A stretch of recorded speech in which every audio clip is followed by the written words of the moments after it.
खबर गाजीपुर से सामने आ रही है। गाजीपुर में जहां समाजवादी पार्टी सांसद रामजी लाल सुमन पर हुए हमले के विरोध में पार्टी कार्यकर्ताओं ने जोरदार धरना प्रदर्शन किया। ये प्रदर्शन जिला मुख्यालय स्थित सरजू पांडे पार्क में आयोजित किया गया है, जिसमें सपा कार्यकर्ताओं ने करणी सेना के कार्यकर्ताओं की गिरफ्तारी की मांग करते हुए राष्ट्रपति के नाम एक ज्ञापन उप जिलाधिकारी को सौंपा। इसी दौरान सपा नेताओं ने देश और प्रदेश की कानून व्यवस्था पर गंभीर सवाल उठाते हुए कहा कि वर्तमान सरकार पूरी तरह से विफल हो चुकी है। उन्होंने हाल ही में जम्मू कश्मीर के पहलगाम में हुए आतंकी घटना का हवाला देते हुए मोदी सरकार को आंतरिक सुरक्षा के मोर्चे पर असफल करार दिया है। इसी के साथ ही सिंधु नदी के पानी को रोकने के लेकर केंद्र सरकार के दावे को सिरे से खारिज करते हुए कहा कि ये केवल एक राजनीतिक झूठ है, जिसे 5 दिन में करने की बात की जा रही है, जबकि वास्तविकता ये है कि सरकार 50 दिन में भी ये काम नहीं कर सकती, क्योंकि इसके लिए न केवल हजारों करोड़ रुपए की जरूरत है, बल्कि बड़े स्तर पर बांध निर्माण भी आवश्यक है। इस धरने से सपा के कई विधायक, वरिष्ठ नेता और भारी संख्या में पार्टी कार्यकर्ता शामिल हुए।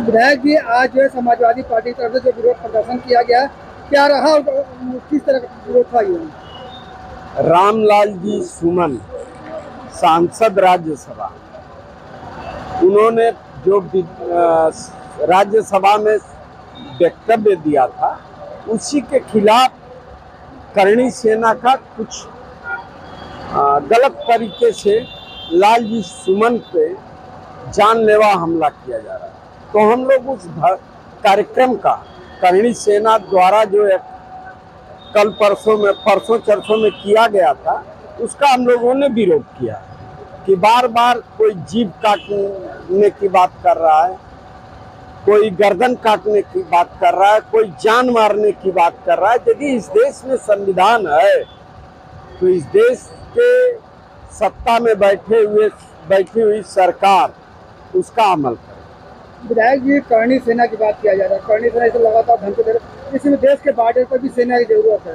तो क्या करणी सेना को वहाँ भी जाना चाहिए? नहीं, इतना स्वाभिमान की बात करते हैं तो करणी सेना वहाँ जाकर क्या करेगी? मुंह से लड़ाई नहीं होती है, अस्त्र और ट्रेनिंग से लड़ाई होती है। और इस देश की सरकार आतंकवादी घटना को कभी सीरियस लेने का काम नहीं किया। यदि पुलवामा हमले की जांच हो गई होती तो आज पहलगाम में ऐसी घटना नहीं होती। पुलवामा हमले पर जांच होती, कमेटी होती, उसमें पकड़े जाते, आखिर में 300 किलो RDX कहाँ से आया उसका पता लगता, वो जेल में होते, सजाए मौत होती तो कुछ लगता। क्या लगता है सरकार मतलब पुलवामा की घटना को दबाने का काम की है? जैसे आपके क्या समझ में आ रहा है? क्या समझ में आ रहा है? हवाई में बात किया जाता है। वो तो कह रहे हैं कि मैं पाकिस्तान का पानी रोक दूंगा। मैं कह रहा हूँ आज जो है समाजवादी पार्टी का धरना प्रदर्शन था, किस तरह का था, क्या बताएंगे? ये पूरा प्रदेश भ्रष्टाचार में डूबा हुआ है। लूट, डकैती, हत्या, बलात्कार चरम सीमा पे है। बाबा साहब के संविधान की धज्जियां उड़ाई जा रही हैं।